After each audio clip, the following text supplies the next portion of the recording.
समस्त विश्व में रहने वाले हमारे भाई बहन, समस्त ऋषि मुनि, समस्त संत, राजा महाराजा, बालक व बच्चे, आप सब के लिए हरि से कल्पना करता रहता हूँ कि आप सब सदा सुखी रहें, आनंदित रहें, परम आनंद का अनुभव करें।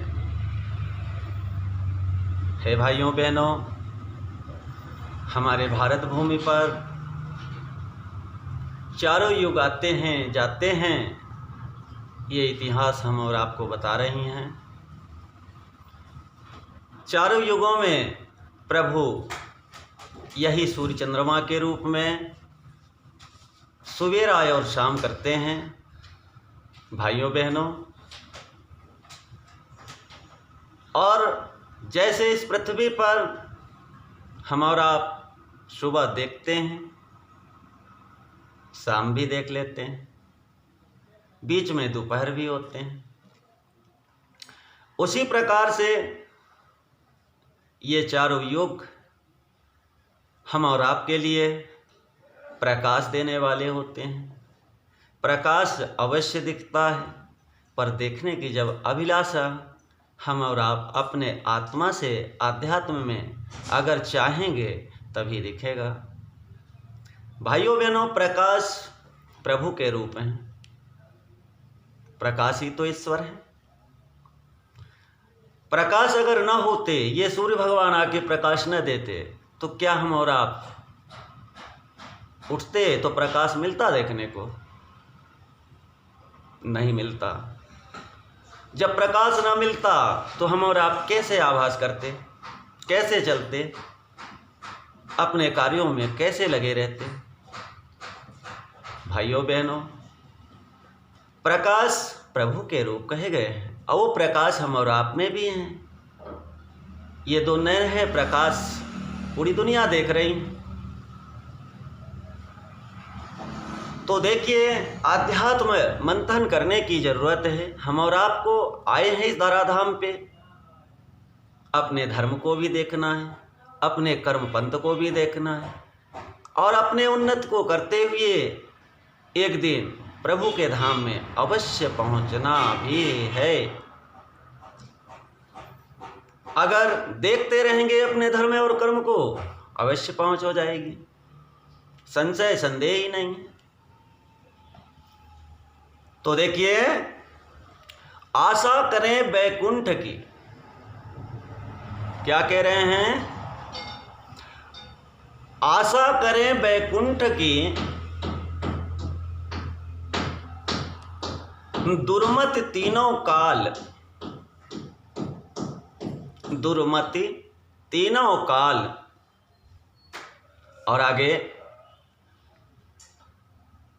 शुक्र कहीं बलि ना करी,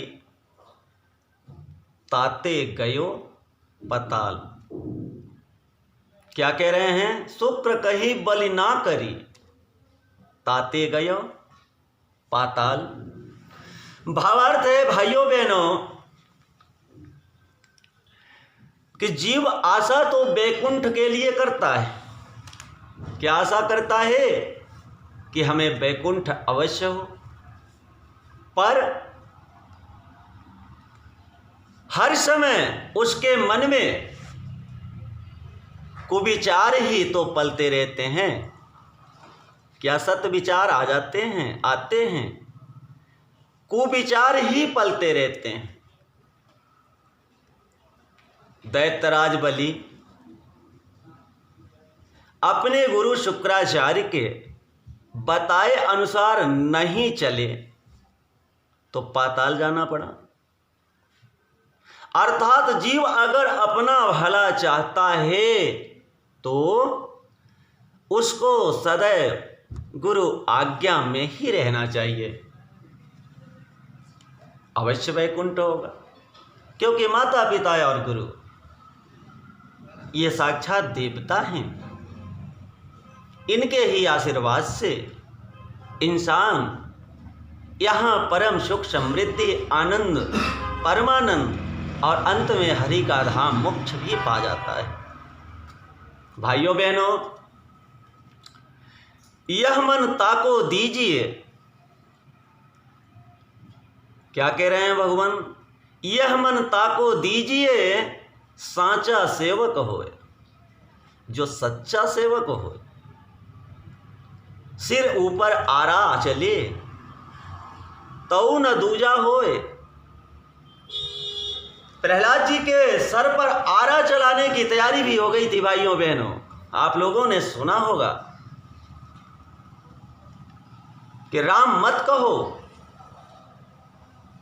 उनके पिताजी आरा चलवा देने को भी तैयार हुए, पर क्या प्रहलाद जी विचलित तो हुए थे।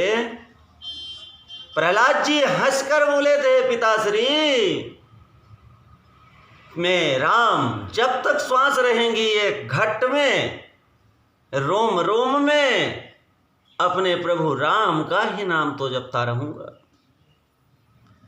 क्योंकि मैं जानता हूं पिताश्री कि राम ही है तारे, राम ही उबारें, राम ही भाव की नैया पार लगावें। राम से विमुख होते सुख सपने में भी नहीं आवे, न कोई पावे। हे पिताश्री, आरा चल जाए मेरे सर पे ना, पर अगर जब तक ये श्वास है बोल रहा हूं श्री राम कहूंगा। उसी प्रकार से गुरु उसी शिष्य को जो प्रभु का हो, प्रहलाद जी के थोड़े से आदर्श को देखे, उसी को सच्चा वचन देने की अंदर आत्मा से लालातुर गुरु भी रहते हैं कि कौन सा ऐसा सच्चा पात्र हाथ में लेकर के आ जाए जो प्रहलाद के छवि को थोड़ा सा भी दिखाए। जो बनी हुई अमृत दूध से खीर है, प्रभु को भोग लगा करके गुरु भी चाहते हैं, माता पिता भी चाहते हैं कि अपने पुत्र के साथ थाली में थोड़ा सा डाल दें, मेरा पुत्र भी खा के खीर खाए और अमृत से बनी दूध से अमरत्व को प्राप्त करे। अगर भाइयों बहनों खीर बनी है, हाथ में कोई गंदी थाली लेकर आया, विचार करें, जूठी थाली है, क्या अमृत दूध से तैयार की हुई खीर जूठी थाली में डाली जाएगी? नहीं। जूठी थाली को साफ करके जो भी भाई बहन, बालक बच्चे, जो भी कोई सामने आए, निश्चित है वो अमृत को देने का हृदय ही कहेगा कि थाली साफ है, ये भी भूखे प्यासे, इनके भी तुरंत आत्मा को परम तृप्ति मिले। इसी प्रकार भाइयों बहनों, अनराते सुख शोभना, राते नींद न आए। अनराते क्या कह रहे हैं? अनराते सुख शोभना, राते नींद न आए। ज्यों जल छूटी माछली, तलफत रैन बिहाय। भाइयों बहनों, जिन्हें स्वरूप स्थित से प्रेम नहीं है, वे ही विषय भोग, धन, लोलुपता और मोह, सुख की नींद में सदा सो रहे हैं। ऐसा क्या सोना चाहिए? परंतु जिसे आत्म ज्ञान हो गया है, जिसका मन विषय मोह से रहित हो गया है, जिसने अपना कल्याण ही चिंतन करता है, उसे रात को भी नींद नहीं आती। रात को भी कहाँ से नींद आएगी जो सोए, क्योंकि उसका मन तो अपने इष्ट से मिलने को सदा तड़पता रहता है। जैसे मछली को जल के बाहर कर दें तो तड़पती तड़पती तड़पती अपने प्राण को ही तो त्याग देती है, उसी प्रकार ये आत्मा अपने हरि से मिलने के लिए न दिन में निद्रा न रात में ही नींद आती है। भाइयों बहनों, अगर रात में सोना है तो मोह माया में ग्रसित रहें, खूब खाएं, खूब आनंद मनाएं और सो जाएं। पर सो जाना खो जाने के समान है, उतना ही सोना भी उचित है, बाकी अनुचित कहा गया है। अपने अध्यात्म को लगाकर देखिए, आए हैं हम सब जाने के लिए। अगर सो गए तो कैसे हमारी आपकी पहुंच हो सकती है। भाइयों बहनों, इन्हीं वाणियों के साथ विश्व का कल्याण हो और विश्व सदा आनंदित रहें, यही कामनाओं के साथ वाणी विराम कर रहा हूँ। आप सब तक जय श्री राम कह रहा हूँ।